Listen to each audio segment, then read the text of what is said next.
Start कर दो।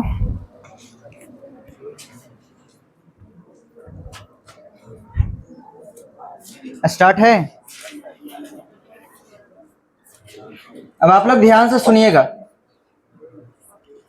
और जहां पे कहने को कहेंगे, बोलने को कहेंगे, आप वहां पे बोलिएगा।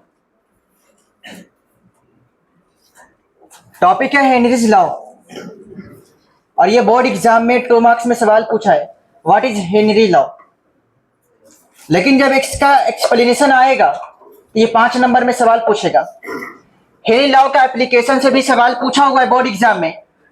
इसके एप्लीकेशन को लिखने के लिए हम पहले समझ लेते हैं कि हेनरी लॉ होता क्या है। तो Henry law state that partial pressure of gas, Henry law state that partial pressure of gas is directly proportional to mole fraction of gas. Henry law कहता है, स्टेट दैट मीन्स कहता है, Henry law कहता है partial pressure of gas, किसी gas का या फिर सिर्फ गैस का पार्शियल प्रेशर डायरेक्टली प्रोपोर्शनल होता है। किसका होता है? मोल फ्रैक्शन का। किसका होता है? मोल फ्रैक्शन का। और कहां? In a solution. एक बार फिर से, Henry's law state that partial pressure of gas is directly proportional to mole fraction of gas in a solution. कहां? In a solution. मतलब कि हेनरी लॉ कहता है कि जो पार्शियल प्रेशर होगा वो डायरेक्टली प्रोपोर्शनल होगा किसका? मोल फ्रैक्शन का।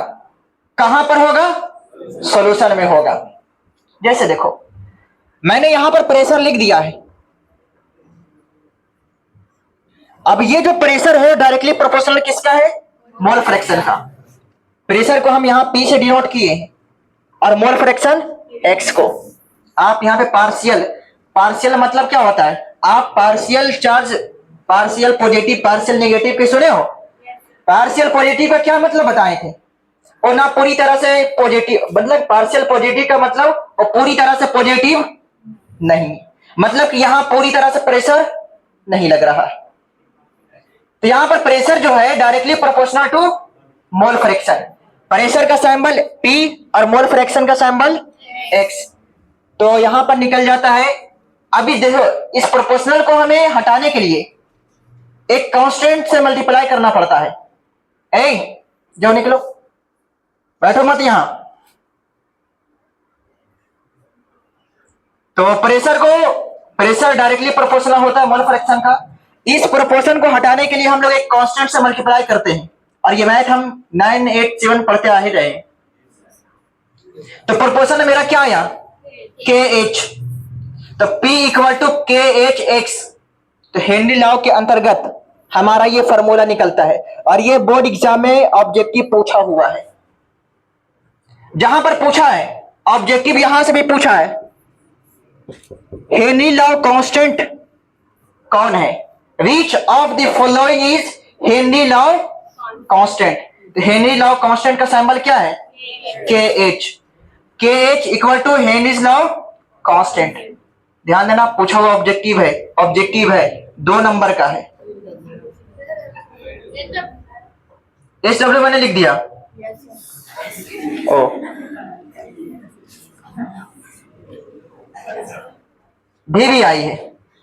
ध्यान देना, यहां पर जो सोल्यूबिलिटी होता है, पूछेगा तुमसे हेनरी लॉ में सोल्यूबिलिटी किसका डायरेक्टली प्रोपोर्शनल होता है? क्या बोलेंगे हम? प्रेशर का। और इनवर्सली प्रोपोर्शनल किसका होता है? अगर कोई स्टेटमेंट दे दे if temperature increase then solubility increase, या फिर पूछेगा if temperature increase then solubility, option A increases, decreases, both और डी में नोट। क्या बोलेगा? अगर टेम्परेचर बढ़ाएगा तो ये बढ़ेगा, अरे घटेगा ना। तो अरे इनवर्सली है, तो टेम्परेचर बढ़ाएंगे तो सोल्यूबिलिटी का होगा? घटेगा। प्रेशर बढ़ाएंगे सोल्यूबिलिटी का होगा? बढ़ेगा। अगर मैं बोल दूं सोल्यूबिलिटी डायरेक्टली प्रोपोर्शनल होता है मोल फ्रैक्शन का, क्या गलत बात होगा? क्योंकि यहां पर प्रेशर है और प्रेशर किसके प्रोपोर्शनल होता है, तो बात तो सही हो जाएगा हमारा। यहां पर जो सोल्यूबिलिटी है डायरेक्टली प्रोपोर्शनल होता है मोल फ्रैक्शन का भी। अब ध्यान देना, वैल्यू ऑफ के H different for different gases. जो के एच का जो वैल्यू है अलग अलग गैस के लिए क्या होगा, अलग अलग होगा। एग्जाम्पल के तौर पे मैंने यहां पे लिया है वैल्यू ऑफ के H for N2 and O2। ये क्या दो गैस है, दो गैस है।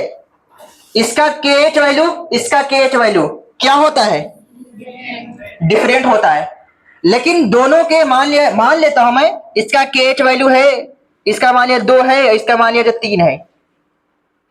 ये यहां पर कांस्टेंट है, लेकिन इसके वैल्यू को क्या किया जा सकता है, इंक्रीज किया जा सकता है। किस वजह से, but increases with increase of pressure. Value of KH for N2 and O2 are different but increases with increase of pressure. खास बात आप देखो यहां पर आता है एप्लीकेशन ऑफ हेनरी लॉ। ये 4 नंबर का सवाल पूछेगा। अभी 5 तुम लोग का 5 आता है, 10 वालों का 4 आता है बोर्ड एग्जाम में। तो application of Henry law, Henry law का एप्लीकेशन क्या है?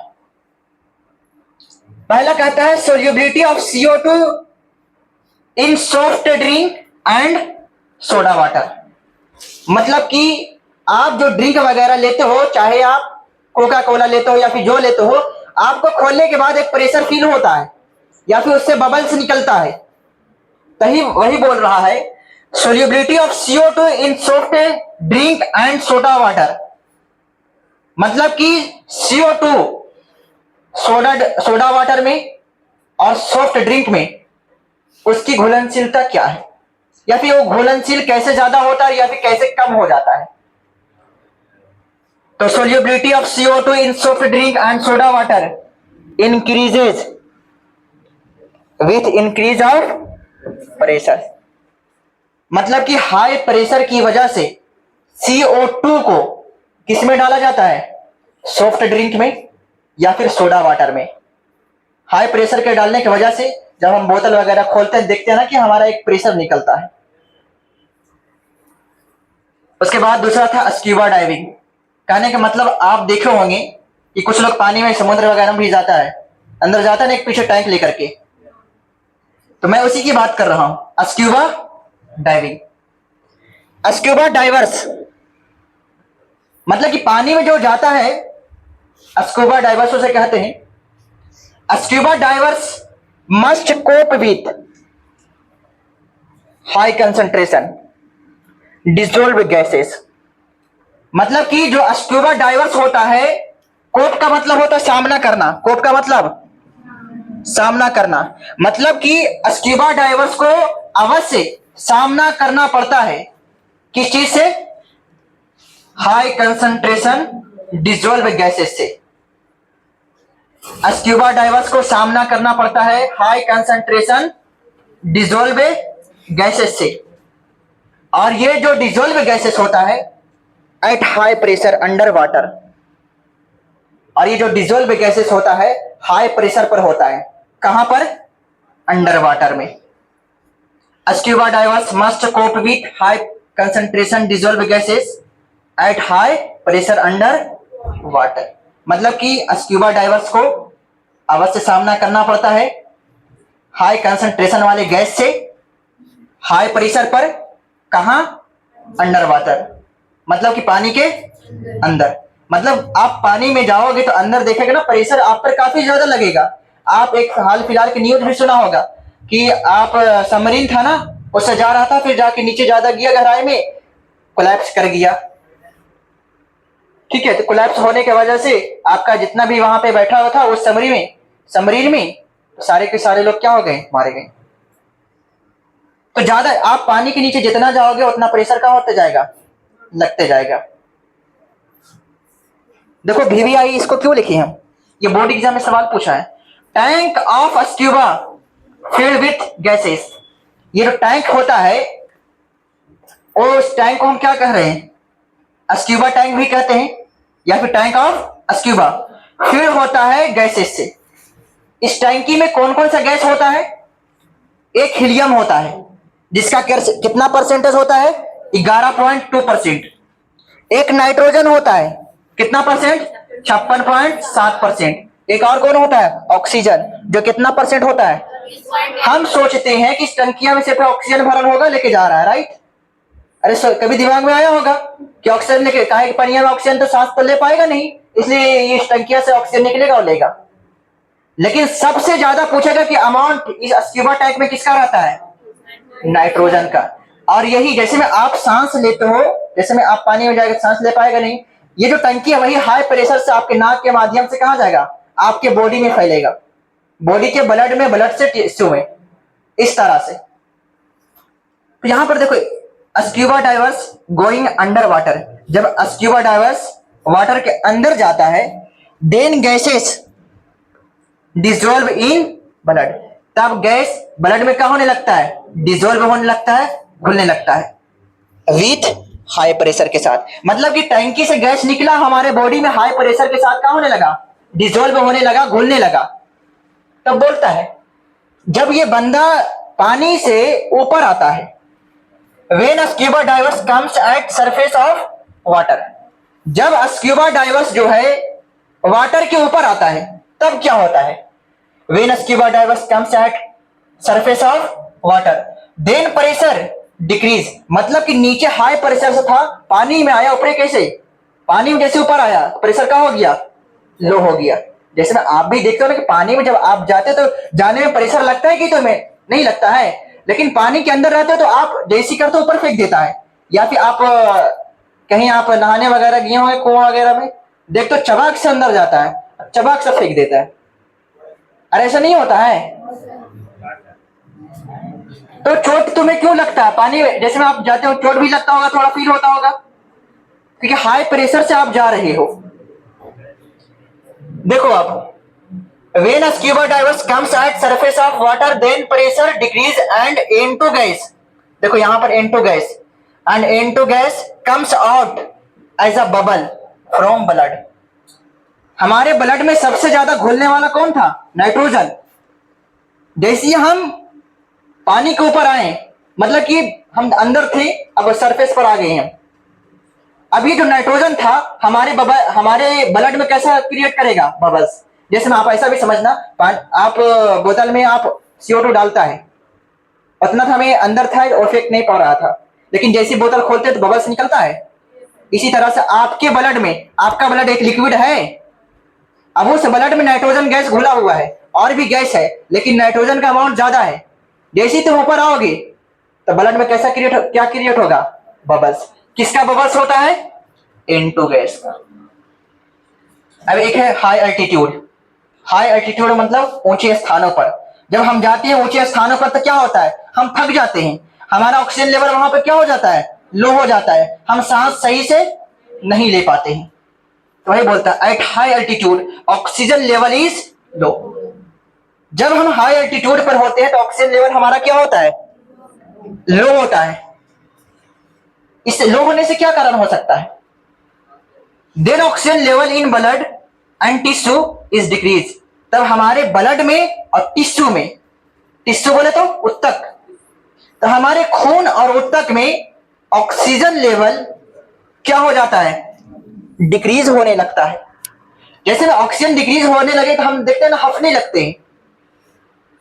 When living at high altitude और क्लाइंबर्स, क्लेम जैसे आप चाहे पेड़ वगैरह पे चढ़ते हो या फिर कहीं भी चढ़ते हो ना, तो देखते हो ना आप वहां पे चलते चलते आप थक जाते हो, जिसके कारण आप सांस ज्यादा तेज से लेते हो। अरे ऐसा होता है ना? तो बोलता है एट हाई एल्टीट्यूड, अरे ऊंचे स्थानों पर बोल रहा हूं, एट हाई एल्टीट्यूड सिम्टम्स अकर, मतलब कि आप ऊंचे स्थानों पर जाते हो तो आपको कौन सी बीमारी हो सकता है? तो बोलता है अनोक्सिया। क्या बोलता है? ये बोर्ड एग्जाम में पूछल सवाल है। एट हाई एल्टीट्यूड पर कौन सा सिम्टम होता है? क्या बोलेगा? अनोक्सिया। ये भी आई है, 5 नंबर के सवाल पूछेगा, क्या लिखना है? ये पॉइंट जहां तक मैंने लिखाया, यहां से ये वाला लिखेगा, यहां तक लिखेगा, फिर ये लिखेगा, यहां तक मेंशन करेगा। ये 5 नंबर का सवाल है। 2 नंबर यहां से, मतलब कितना हो गया? 2 नंबर, 1 नंबर, 1 नंबर, 3 नंबर, और 3 और 5 8। कहीं पर पूछेगा कि स्क्यूबा डाइविंग क्या होता है, ये देखो, तो 2 नंबर के सवाल पूछेगा, स्क्यूबा डाइविंग क्या होता है। एक बार इसको आप कंक्लूड करो तो वीडियो।